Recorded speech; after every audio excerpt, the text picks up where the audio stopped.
விழுப்புரத்துல இளம் பெண்ணுக்கு கட்டாயத்தின் பேரில் தாலி கட்டிய வங்கி ஊழியர் திடீரென உயிரை மாய்த்து கொண்டார். என்ன நடந்துச்சு அப்படின்றத நம்ம வீடியோக்குள்ள தெரிஞ்சுக்கலாம். வீடியோவை ஸ்கிப் பண்ணாம முழுமையா பாருங்க. சிலர் தன்னை திருமணம் செய்ய கட்டாயப்படுத்தியதாகவும் கடிதம் எழுதியிருக்கிறார் அந்த வங்கி ஊழியர். அதன் அடிப்படையில் 5 பேர் மீது வழக்கு பதிவும் செஞ்சிருக்காங்க காவல்துறையினர். சரி, என்ன நடந்துச்சு தெரிஞ்சுக்கலாம். விழுப்புரம் அருகே திருவெண்ணைநல்லூர் காந்தி குப்பத்தைச் சேர்ந்தவர் பாவாடை. இவரது மகன் ராதாகிருஷ்ணன், 27 வயதாகும் இவர் பிடெக் பட்டதாரிங்க. ராதாகிருஷ்ணன் விழுப்புரத்தில் உள்ள ஒரு தேசியமயமாக்கப்பட்ட வங்கியில தற்காலிக ஊழியராக பணியாற்றி வந்தாரு. இவருக்கு 16 வயது இருக்கும் போதே, அதாவது 10 வருடங்களுக்கு முன்பே ஒரு பெண்ணை காதலிச்சிருக்காரு. அந்த பெண்ணுக்கு தற்போது 26 வயதாகுதுங்க. ராதாகிருஷ்ணனும் அந்த பெண்ணும் கடந்த 10 ஆண்டுகளாக காதலித்து வந்திருக்காங்க. இந்த நிலையில அந்த இளம் பெண் வங்கி ஊழியர் ராதாகிருஷ்ணனிடம் காதலிக்க தொடங்கி 10 வருஷங்கள் ஆச்சுப்பா, என்ன நீ மேரேஜ் பண்ணிக்கோ அப்படின்னு கட்டாயப்படுத்த ஆரம்பிச்சிருக்காங்க. அதுக்கு ராதாகிருஷ்ணன் தன்னுடைய தாயார் இறந்து சில மாதங்களே ஆகுது, ஓராண்டு கழிச்சு நம்ம 2 பேருமே திருமணம் செய்துக்கலாம் அப்படின்னு சொல்லிட்டு இப்படியே சொல்லி காலத்தையும் கடத்திருக்கிறாரு. இந்த நிலையில தாங்க அந்த இளம் பெண் வங்கி ஊழியர் ராதாகிருஷ்ணனை கட்டாய திருமணம் செய்து கொள்வதற்காக வற்புறுத்த ஆரம்பிச்சு அந்த வற்புறுத்தல் ரொம்பவுமே இக்கட்டான சூழ்நிலைக்கு உள்ள போயிருக்கு.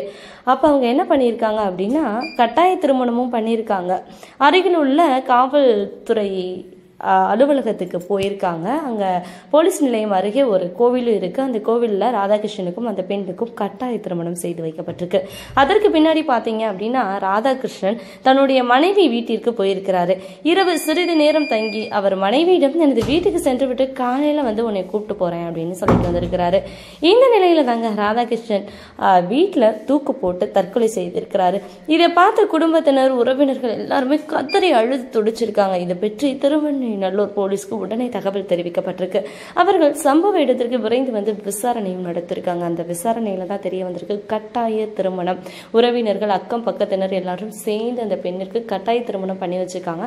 இதனால நான் வந்து தற்கொலை பண்ணிக்கிட்டேன் அப்படின்னு சொல்லிட்டு ராதாகிருஷ்ணன் தற்கொலை செய்வதற்கு முன்பாகவே ஒரு உருக்கமான கடிதம் எழுதி, அது மட்டும் இல்லைங்க, செல்போன் வாட்ஸ்அப் பதிவையும் போலீசார் கைப்பற்றி உறவினர்கள், அக்கம் பக்கத்தினரிடம் விசாரணையில ஈடுபட்டு வராங்க. அந்த கடிதத்தில் ராதாகிருஷ்ணன் என்ன சொல்லியிருக்காருன்னா, எல்லாரும் நம்ம அனுப்பிச்சிடுங்க, ஏன்னா வற்புறுத்தி எனக்கு விருப்பமே இல்லாம காவல்துறைக்கு சென்று திருமணம் செய்து வச்சுக்காங்க. எனக்கு இது பிடிக்கல, என்னையும் என் குடும்பத்தையும் அழிச்சிடுவேன்னு மிரட்டினாங்க.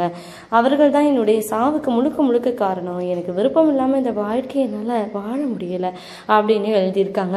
ராதாகிருஷ்ணனுடைய தந்தை பாவாடை தன்னுடைய மகன் சாவுக்கு காரணமானவர்கள் மீது நிச்சயமா நடவடிக்கை எடுக்கணும் அப்படின்னு சொல்லிட்டு போலீஸ்ல புகார் கொடுத்திருக்காங்க. அதன் பேர்ல காந்தி குப்பத்தை சேர்ந்த சுப்பிரமணிய மகன் முருகன் என்ற விடியல் அரசு, நாகமுத்து மகன் பன்னீர்செல்வம், கலியமூர்த்தி மகன் சக்கரவர்த்தி, செல்வராஜ் மகன் ஐயனார், தட்சிணாமூர்த்தி மனைவி குணவதி ஆகிய 5 பேரும் சேர்ந்துதான் கட்டாயப்படுத்தி திருமணம் செய்து வைத்ததுடன் ராதாகிருஷ்ணன் குடும்பத்தினருக்கு மிரட்டலும் விடுத்ததாகவும் தெரிய வருது.